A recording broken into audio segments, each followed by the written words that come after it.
Welcome to run TV Telugu. నేను మీ ప్రణీత్. అన్నమయ్య జిల్లా మదనపల్లి అయితేనం. ఇక్కడైతే బెంగళూరు బస్ స్టాండ్లో ముందు 4 నెలల ముందు అయితే రోడ్డు కోసం కాలువ కోసం కొన్ని నిర్మాణాలు అయితే ట్రాఫిక్ సమస్యను తీర్చడానికి కొన్ని మరమ్మతులు అయితే చేశారు. కానీ ఆ మరమ్మతుల వల్ల కొంచెం కాలువ అలాగే దుర్వాసనతో ప్రజలంతా ఇక్కడ ఇబ్బంది పడుతున్నారని కాంగ్రెస్ పార్టీ నిసారన్న గారు అయితే వచ్చారు. ఇంతకు ఆ సమస్య ఏంటనేది ఆయన మాటలో తెలుసుకున్నాం. సార్ నమస్తే. సార్ నమస్తే. సార్ ముఖ్యంగా బెంగళూరు బస్ స్టాండ్ అనేది ఒక ప్రత్యేకత ఉంది. ఒక చోటు నుంచి ఒక చోటుకి తిరిగే స్థలంలాగా ఏర్పాటుపడిపోయింది ఇది. ఈ స్థలంలో ఈ సమస్య మీకు ఎలా అనిపిస్తుంది సార్? ఈ సమస్యలు ఎట్లంటే మదనపల్లిలో ఇది వచ్చేదనో ఒక హృదయం లాంటిది బెంగళూరు బస్ స్టాండ్. మదనపల్లి టౌన్కే ఇక్కడ ఎక్కడ ఉండేవాడు కూడా మదనపల్లికి ఎక్కడ పోయేవాడు కూడా ఇక్కడ టచ్ చేయాలి. ఇక్కడ 24 గంటలు మదనపల్లి పండుకుంటే కూడా బెంగళూరు బస్ స్టాండ్ పండుకోదు. ఇది ఏదో రకంగా జనాలు బస్సు కోసం వెయిట్ చేస్తానో, టీలు తాగుతానో, లేకపోతే అర్ధరాత్రి ప్రతి ఒక్కరు ఇక్కడ కాసుకొని ఉంటారు బస్సుల కోసము. అర్ధరాత్రి బిజినెసెస్ అన్నీ జరుగుతాయి. ఇది వచ్చింది హార్ట్ ఇది మదనపల్లికి. ఇట్లా చోట వచ్చేది ఆ రోడ్డు వానాకాలంలో వచ్చి నీళ్లు నిలబడిపోతూ ఉన్నాయి. సరే ఆడ సిమెంట్ రోడ్ వేస్తామన్నా మేమంతా సంతోషించినాం. మేము కూడా మా వాళ్ళు కూడా కోఆపరేట్ చేసినారు. మొత్తం మట్టి తీసేసినారు, టోటల్ రోడ్ వేసేసినారు. కానీ ఆశ్చర్యం ఏమంటే రోడ్డు పని చేసేసినారు, కాలువ పని మర్చిపోయినారు. యాక్చువల్గా ఎక్కడైనా ఏదైనా చేయాలంటే ఫస్ట్ వచ్చిందును కాలువ పని చేయాలి. కాలువ పని చేసి ఫస్ట్ డ్రైనేజ్ సిస్టమ్ అంతా క్లియర్ చేసి మళ్ళీ లాస్ట్లో సీసీ రోడ్ వేసి దాన్ని ఫినిష్ చేయాలి. అట్లా కాకుండా అగేన్స్ట్గా సీసీ రోడ్ వేసేసినారు, కాలువలు మర్చిపోయినారు. తర్వాత వచ్చి వెతుకుతూ ఉన్నారు కాలువలు ఆడేయాలా, కటింగ్ ఆర్డర్ ఆడేయాలా. నేను అనేది ఆల్రెడీ నేను చెప్పాను, ఏదైనా మీరు శాంక్షన్ వర్క్ స్టార్ట్ చేసేటప్పుడు అడ్మినిస్ట్రేటివ్ శాంక్షన్ తీసుకోవాలా, టెక్నికల్ శాంక్షన్ తీసుకోవాలా, ఏదైనా ఎన్క్రోచ్మెంట్స్ అంతా క్లియర్ చేసేసుకోవాలా, వర్క్ ఆర్డర్లు తీసుకోవాలా, అన్ని రకాలుగా చేసేసి మళ్ళీ వర్క్ స్టార్ట్ చేయాలి. అట్లా చేసినామంటే ఏమవుతుందంటే మీకు ప్లానింగ్ ఉంటుంది, ఏం చేయాలనేది ఉంటుంది. నీట్గా మీ వర్క్ ఎక్కడ ఇంటరప్ట్ కాదు, నీట్గా జరిగిపోతుంది. ఇక్కడ అట్లా లేదే. ఏమి శాంక్షన్ ఉందో లేదో తెలియదు, ఏం చేస్తా ఉంటారో తెలియదు. అది రోడ్డు పని చేసేస్తాను కాలువ ప్రాబ్లం మళ్ళీ స్టార్ట్ అయింది. మళ్ళీ తవ్వేసినారు.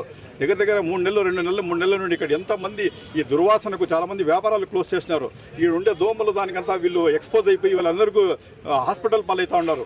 అదే కాకుండా వీళ్ళ బిజినెస్ స్టాప్ అయిపోయినాయి. ఎవరిలో బెంగళూరు బస్ స్టాండ్ అంటే మేము రామస్వామి, మేము బస్ ఆడెక్కుతాం, మేము బస్ ఈడెక్కుతాము, ఆడ మన టౌన్ బ్యాంక్ సర్కిల్లో ఎక్కుతాం, మేము వచ్చిన ఆడ పోస్ట్ ఆఫీస్ కాడ బస్ ఎక్కుతాం అనే స్టేజ్కి వచ్చేసినారు. ఇక్కడ ఎవరు రావడం లేదు. పబ్లిక్ కూడా ఈ వాసనకు తట్టుకొని ఇంత ఇదిగా ఉంటే కూడా సెవరల్ టైమ్స్ వీళ్ళు పోయేదున్న అధికారులకు చెప్పినారు, చేయండి దీని పని అని. ఇంతవరకు ఏమీ లేదు. ఆ శాంక్షన్ రావాలా, ఇది రావాలా, ఆ పర్మిషన్ రావాలంటే ఎవరు పర్మిషన్ ఇచ్చేది? అధికారులే కదా. ఎవరైనా ఒక ఇంట్రెస్ట్ తీసుకొని అధికారుల దగ్గర పోయి ఇది ఎమర్జెన్సీ వర్క్, ఇది చేయాలని చెప్పాలా. ఏమన్నా మనం తాజ్మహల్ కడతా ఉన్నామా? కాలువలే కదా కడతా ఉన్నాము. తాజ్మహల్ కావాలా మొత్తం పర్మిషన్స్? ఇది ఏముంది? కాలువలు పబ్లిక్ కోసం చేస్తూ ఉన్నాము. వచ్చి చేసి మొత్తం కాలువలు కొట్టేసి నీట్గా చేయండి, మేము కూడా సంతోషిస్తాం. మా వాళ్ళు కూడా ఏదైనా ఎన్నికకి జరుపుకోమంటే పక్కకు తీయమంటే తీస్తారు. 10 మందికి మేలే ఏ పని చేద్దాము. ఈ రకంగా చేయకుండా మీరు ఈ రకంగా అన్నీ చేసేసి దుర్వాసన మొత్తం బెంగళూరు బస్ స్టాండ్కు ఎంతో ఆల్రెడీ ట్రాఫిక్ సమస్యతో సతమతమవుతా ఉన్నాం మనం మదనపల్లిలో. ఎక్కడ చూసినా ట్రాఫిక్ సమస్య. ఈడ విపరీతంగా ట్రాఫిక్ సమస్య చేసేసారు. ఈ రకంగా చేసేసి మీరు పబ్లిక్ ఇబ్బంది పెడతా ఉంటే మేము ఎట్లా చూసుకునేది? ఎంతమంది మాకు వచ్చి ఇది చేస్తూ ఉంటారు. ఏం సార్ మీరు ఏం మాట్లాడడం లేదు ఏమి అంటే మేము కూడా టైం ఇచ్చినాం అధికారులు. మేము ఇమీడియట్లీ 1 రోజు 2 రోజులు మాట్లాడడం, దగ్గర 2 నెలలు 3 నెలలు టైం ఇచ్చినాం. ఇంతవరకు ఎటువంటి యాక్షన్ తీసుకోలేదు. ఎక్కడ ఉండే ఫైల్ అక్కడే ఉంది. ఏదైనా చూసి ఆ పర్మిషన్ రావాలని ఈ ఆఫీసర్ ఆ ఆఫీసర్ మీద, ఆ ఆఫీసర్ ఈ ఆఫీసర్ మీద వేసుకుంటా హాయిగా టైం కొడుతూ ఉన్నారు. నెలలు వస్తూ ఉన్నాయి, వాళ్ళు హ్యాపీగా ఉన్నారు. ఇక ప్రజల పరిస్థితి ఏమి? మొన్న వచ్చి ఈ కాలంలో వేరే పడిపోయి వీళ్ళందరూ లేపినారు కాబట్టి ఆయన ప్రాణాలతో బతికినాడు, లేకపోతే చచ్చిపోవాల్సింది మనిషి. ఈ కాలంలో చచ్చిపోతే ఇంకా అది అవమానం. ఆ రకంగా జరుగుతూ ఉంది. ఈ రకంగా ఎవరో ఒకరు చూస్తే కదా, దానికోసం మేము ఈరోజు వచ్చి పబ్లిక్లో వచ్చి ఈరోజు చెప్పే పరిస్థితి వచ్చింది మా సార్. ముఖ్యంగా చూసుకున్నట్లయితే government policy, terms and rules ప్రకారంగా ప్రతి ఒక్కటి గవర్నమెంట్కి ప్రభుత్వానికి తెలిసే చేసింటారు. ఇప్పుడు ఈ చర్యలు చేయలేదంటే గవర్నమెంట్కి తెలియదు అంటారా, తెలుసు అంటారా? గవర్నమెంట్ దృష్టికి తీసుకొని పోవాలి. ఆల్రెడీ వీళ్ళు పోయి పాపేమంటా ఉన్నారు. లోకల్ ఉండే వీళ్ళతో కౌన్సిలర్ ఇక్కడే, ఆయన వైస్ చైర్మన్ గారు ఇక్కడే ఉన్నారు కాబట్టి ఆయనతో చెప్పేవాళ్ళు. మున్సిపాలిటీ కూడా పోయి చెప్పినారు ఇక్కడ ఉండే లోకల్ పబ్లిక్ అంతా. దీని మీద ఇనిషియేటివ్ తీసుకునే వాళ్ళు ఎవరు? హూ వెల్స్ ద క్యాట్ అంటారే, ఎవరు దీన్ని ముందుకు నడుపుతారు? ఎవరు చేసేవాడు? ఎవరికి నాకు సంబంధం లేదు. నో వన్స్ వర్క్ అయిపోయింది. ఇది మాకు సంబంధం లేదు. మళ్ళీ ఎందుకు తవ్వినారు? యాజ్ ఇట్ ఈస్ అట్లే వదిలేసి ఉండాల్సింది. మా బాధలు మేము పడేవాళ్ళు కదా ఉండేవాళ్ళు. మీరు వచ్చేసి తవ్వేసి అంతా గబ్బు పట్టి చేసి ఈరోజు మాకు సంబంధం లేని చేతులు ఎత్తేసి ఎట్లా? కాబట్టి ఆఫీసర్లకు మేము కోరుకునేది ఒకటే, ఇమ్మీడియట్లీ మీరు స్పందించి ఏమైనా ఫైల్స్ ఉంటే శాంక్షన్స్ కావాలంటే ఇన్ యాంటిసిపేషన్ శాంక్షన్స్ తీసుకోండి. ఇమ్మీడియట్లీ యుద్ధ ప్రాతిపదికన ఈ వర్క్ టేకప్ చేసేసి ప్రజలకు ఇక్కడ ఈ దుర్వాసన నుండి విముక్తి కలిగిస్తారని మేము ఆశిస్తాను. సార్ మీరు ఇప్పుడు ఇంతవరకు ఏదైనా ప్రాసెసింగ్ యూనిట్ లాగా ఏదైనా మీరు చర్చించి లేకపోతే వాళ్ళ దగ్గరికి వెళ్ళి ఏదైనా సమాచారం ప్రకారం వాళ్ళకి అందించారా సార్? ఇప్పుడు ఇక్కడున్న ప్రజలు కానీ మనం చూసుకున్నట్లయితే ఇక్కడ పూల మండలు ఎక్కువ ఉన్నాయి. బెంగళూరుకి వెళ్ళే బస్సులు ఎక్కున్నాయి. ఆటో స్టాండ్ వాళ్ళు నిరంతరం రాత్రి పగళ్ళు అయితే ఇక్కడ ఉంటారు. అలా చూసుకున్న టీ స్టాల్లు, బట్టల షాపులు ప్రతి ఒక్కటి ఇక్కడ ఇది లేదు అన్నట్టు లేదు. వీళ్ళందరూ మీ దగ్గరకు వచ్చి ఏదైనా చెప్పి లేదు మీరేమన్నా ప్రభుత్వం దృష్టికి ఏమైనా తీసుకెళ్లారు? వీళ్ళు ఆల్రెడీ ప్రభుత్వం దృష్టికి మా మున్సిపాలిటీలో పోయి చెప్పేవాళ్ళు, ఎక్కడ పోయి కన్సర్న్ నార్మల్లీ పబ్లిక్ ఇంటెన్షన్ ఎట్లుందంటే కన్సర్న్ పొలిటీషియన్స్ దగ్గరికి పోతారు. నా ఆ పని చేసి పెట్టండి, నా అక్క ఈ పని చేసి పెట్టండి, ఈ పని చేసేయండి అని చెప్పి చెప్తారు. వాళ్ళకు ఆఫీసర్స్తో అంత డీలింగ్ ఉండదు. వాళ్ళకు సర్వస్వం వచ్చిందో మన నాయకులే వాళ్ళ దగ్గర పోతారు, చెప్తారు. అప్పుడు మన దగ్గర వచ్చినప్పుడు మన డ్యూటీ ఏమి, మనం ఇమీడియట్లీ స్పందించేసి దాని మీద యాక్షన్ తీసుకొని కన్సర్న్ ఆఫీసర్స్ని రమ్మని చెప్పేసి మనం సెటిల్ చేయాలా. ఈ రోజు కూడా వీళ్ళందరూ వచ్చి పూలంగిలో వాళ్ళందరూ వచ్చి నాకు చెప్పిరి ఇట్లా పరిస్థితినా, ఇట్లుంది మా పరిస్థితి ఇట్లుంది, ఏదైనా నువ్వైనా వచ్చి కొంచెం మాట్లాడున్నా ఏదో స్పందన వస్తుందేమో అంటే మేము ఇమీడియట్లీ స్పందించినాం. నేను కూడా టైం ఎందుకు తీసుకున్నా, వాళ్ళకు టైం ఇద్దాం. నేను ఆఫీసర్నే, నేను అధికారినే, నాకు తెలుసు ఏదైనా శాంక్షన్ తీసుకోవాలంటే కొంచెం టైం తీసుకుంటుంది. టైం తీసుకునిలే వాళ్ళు చేస్తారులే అని చెప్పి నెల అయిపోయా, 2 నెలలు అయిపోయా, 3 నెలల నుండి ఇదే పరిస్థితి ఉంటే ఇంకెప్పుడు దీనికి సొల్యూషన్? అట్లీస్ట్ ఎప్పుడైతుందైనా కనుక్కుందాం. ఇప్పుడు మేము చేస్తున్నాం, దీనివల్ల ఏదో ఒకటి ముందుకు రిజల్ట్ వస్తుందని మేము ఆశిస్తా ఉన్నాం. సార్ ముఖ్యంగా చూసినట్లయితే మదనపల్లిలో మరమ్మతులు అయితే చాలా జరిగాయి. చాలా చోట్ల ఇబ్బందులు, చాలా చోట్ల బాధలు, చాలా చోట్ల ప్రజలకు అసౌకర్యంగా జరుగుతుంది. ముఖ్యంగా ఇక్కడ ఈ అసౌకర్యంగా కారణము మీరే ముందుకు ఎందుకు తీసుకొచ్చారు సార్? మేమే ముందుకు తీసుకున్నామంటే మేము చూస్తూ ఉన్నాం. మా ఇల్లు కూడా ఇక్కడ ఉండే ప్రజలంతా మాకు వచ్చి రిప్రజెంట్ చేస్తూ ఉన్నారు. అందుకు ప్రజలు కూడా ప్రజల దృష్టికి అందరికీ ఉంది. కానీ పాపం ఎవరికి చెప్పుకుంటాం, ఒక 3-4 మాట్లాడుకుంటారు, టీలు మాట్లాడుకుంటారు, బాధ చెప్పుకుంటారు. లేదు రేపు చేస్తారంటలేయా, మొన్నాడు చేస్తారంటలే, మేము పోయింటిమి, మున్సిపాలిటీలో పోతే ఈ మాట అన్నారు, చైర్మన్ కమిషనర్ మేడంతో మాట్లాడితే ఈ మాట అన్నారులే, అయిపోతుంది అని చెప్పి ఇట్లే చూసుకుంటూ వచ్చినారు. కానీ తీరా ఇన్ని దినాలు చూసినా ఎక్కడేసిన గొంగులు అక్కడే.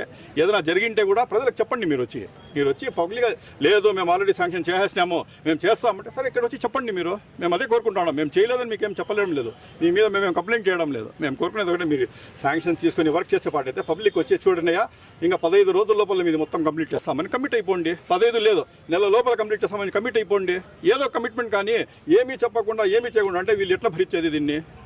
సో ఇదండి వైఎస్ఆర్ కాంగ్రెస్ పార్టీ నిసార్ అన్న గారు అయితే మాట్లాడిన పద్ధతి, అవన్నీ ప్రజలకు అనుకూలంగా ప్రజల్లో ఉండేటట్లుగా మాట్లాడారు. అలాగే ఇక్కడ వైస్ చైర్మన్ అలాగే కౌన్సిలర్ గారు అయితే ఉన్నారు, ఆయన కూడా ఒకసారి మాట్లాడి ఆయన మాటల్లో ఈ సమస్యకు సొల్యూషన్ అనేది దొరుకుతుందా దొరకదా, ప్రజల్లో ఎలా ఉందనేది కనుక్కుందాం. సార్ నమస్తే. సార్ నమస్తే సార్. ముఖ్యంగా ఈ సమస్య గురించి ఒక్క మాటలో మీరు చెప్పాలనుకుంటే ఏం చెప్తారు? ఏం లేదు, తొందరగా పని కావాలా. ప్రజలు ఇబ్బంది పడుతున్నారు, చాలా రోజుల నుండి ఇబ్బంది పడుతున్నారు. ఆ సమస్య తీరిపోతే చాలా బాగుంటుంది అనుకుంటాను. సార్ ముఖ్యంగా చూసుకున్నట్లయితే కౌన్సిలర్గా ఉన్నారు, ఇది మీ నేపథ్యంలో చాలా చిన్న విషయం. ఎందుకు ప్రభుత్వం కానీ ముందుకు తీసుకెళ్ళట్లేదు, పని ఎందుకు జరగట్లేదు?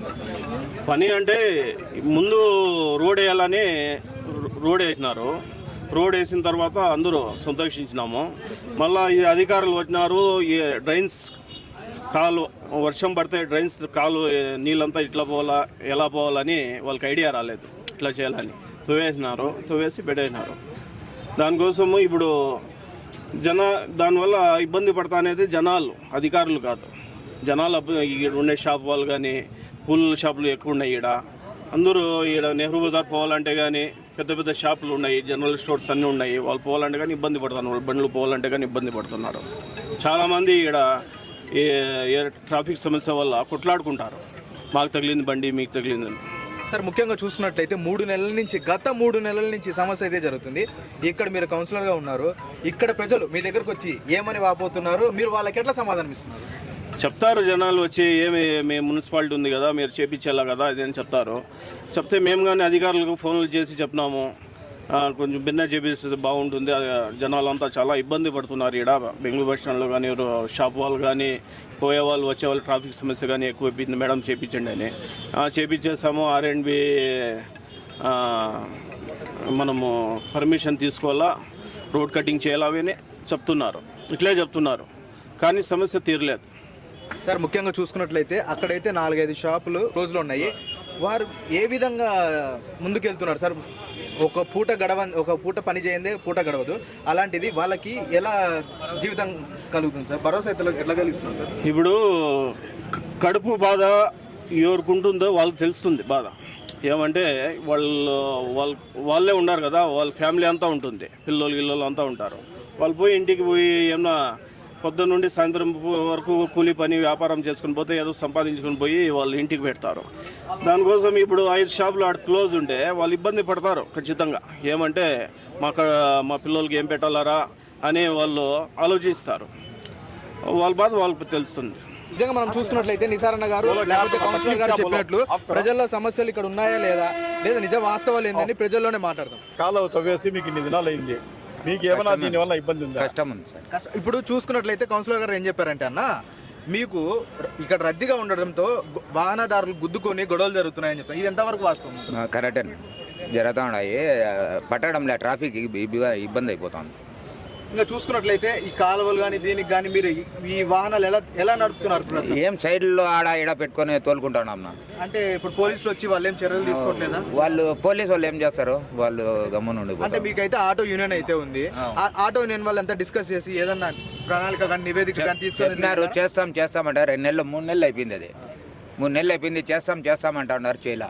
మునుపటికి ఇప్పటికి మీ వ్యాపారం ఎట్లుందన్న? అన్నో పెట్టుకొని తోలుకుంటున్నాం. ఏడంటే లేదు. ఇప్పుడు బెంగళూరు బస్ స్టాండ్ లో మీకు ఈ కాలువలు తవ్వినారు. కాలువలు తవ్వింటే మీకు ఏమైనా ఇబ్బంది ఉందా? మీ వ్యాపారాలు తగ్గినాయా? మీకు వాసనతో ఎట్లా తట్టుకొని ఉండారా? ఏమి వ్యాపారాలు కొద్దిగా తగ్గిపోయినాయి సార్. అంతా మురికి నీళ్ళు పనికిరాని స్మెల్ వస్తా ఉంటే ఎట్లా సార్? జనాలు వచ్చేదానికే ముక్కు మీద ఏళ్ళు పెట్టుకొని వస్తూ ఉన్నారు, బేజారు పడుతూ ఉన్నారు. నడి సెంటర్ కదా ఇది, 24 hours జనాలు వచ్చే పోయేది. నీట్గా ఉంటేనే కదా వచ్చేది. సమస్య ఏమంటే కాలువ రెడీ చేయాలి సార్ త్వరగా. ఇంతకు ముందు మీరు చూసుకున్నట్లయితే బెంగళూరు బస్ స్టాండ్ బాగుంది, నీట్ గా బాగుంది. నడి సెంటర్ లో కాలువ తీసేసి ఏం బాగుంది. ఇప్పుడు ముందు బాగుంది, ఇప్పుడు గబ్బు లేచిపోయింది సార్ ఇక్కడ బస్ స్టాండ్. అంటే మొత్తానికి మీకైతే వ్యాపారాలు జరగట్లేదు, చాలా ఇబ్బంది. వర్షపు నీళ్ళకి నిలబెట్టేదే లే, అది కాలువ నీళ్ళ కోసము వెహికల్స్ అది ఇది నిలబెట్టకుండా వెళ్ళిపోతాడు, వేరే చోటుకి వెళ్ళిపోతాడు. మీకు ఈ కాలువ తవ్వినారు, కాలువ తవ్వింటే ఏమి మీకు ప్రాబ్లం ఏమైనా ఉందా? ముందు బాగుండిందా, ఇప్పుడు బాగుండిందా? దీనివల్ల మీకు వ్యాపారాలు తగ్గినాయా? వ్యాపారాలు ఎట్లున్నాయి? ఇక్కడ ఉండే పబ్లిక్ ఏమంటా ఉంటారు ఈ కాలువ వలన? రాకపోకలకి ఇబ్బందిగా ఉంది. ఇక్కడ చాలా అపార తోట నుండి వచ్చేవాళ్ళకి కానీ, బెంగళూరు బస్ స్టాండ్ లోపల పోయేవాళ్ళకి కానీ ప్రజలకు సౌకర్యంగా ఉండాలి. కాబట్టి ప్రభుత్వం ముందు వచ్చి ఆ పని తొందరగా చేయాల్సిందిగా కోరుతా ఉన్నాము. సార్ ముఖ్యంగా చూసుకున్నట్లయితే మీరు ఎన్ని సంవత్సరాల నుంచి ఇక్కడ ఉన్నారు? బెంగళూరు బస్ స్టాండ్లో 30 ఏళ్ళ నుండి ఉన్నాము. 30 ఏళ్ళ నుంచి ఈ సమస్య ఎప్పుడన్నా ఉందా లేదా ఇప్పుడేనా సార్? ఇప్పుడే ఇంతకు ముందు ఏం లేదు, కొన్ని కారణాల వల్ల ఇబ్బందిగా ఉంది. మీ వ్యాపారము ఎట్లుంది సార్ ఇప్పుడు? మా వ్యాపారాలకి మేము ఇక్కడే వెనక బ్యాక్ సైడ్ ఏమి ఇబ్బంది లేదు, అటు సైడ్ ఉండే వాళ్ళకి ఇబ్బందిగా ఉంది. అంటే ఇక్కడ చూసుకున్నట్లయితే ప్రతి ఒక్కరు ఏం చెప్తున్నారంటే ఈ పూలు అనేది దేవునికి సంబంధించి దేవునికి పెట్టేవి, చాలా మంది రాకుండా వెనక్కి వెళ్ళిపోతున్నారు మురికి కాలువలో ఇక్కడ చూసుకున్నట్లయితే అని అంటారు. మురికి కాలువలో ఇబ్బంది కదా, వాసనకి ఆ దుర్వాసన వస్తూ ఉంటుంది. దుర్వాసన వల్ల ప్రతి ఒక్కరు వచ్చేవాళ్ళు అంతా అఫీషియల్స్ వస్తారు కాబట్టి వాళ్ళు రారు, అక్కడ రావడం లేదు వ్యాపారానికి. అది ఏం ప్రభుత్వం వాళ్ళ ఇబ్బంది పరిస్థితి ఏముంది వాళ్ళది? ఏం లే, వాళ్ళు చేసే పని వాళ్ళు చేస్తూ ఉంటే బాగుంటుంది అనుకుంటాను. చేయలేదు, ఎవరు చేసే పని వాళ్ళు చేస్తూ ఉంటే బాగుంటుంది. ఇప్పుడు ప్రభుత్వం చేసే పని ప్రభుత్వం చేయాల, వాళ్ళు నిర్లక్ష్యంగా వదిలేస్తే ఏముంటుంది? నిర్లక్ష్యంగా అట్లా ఉంటుంది.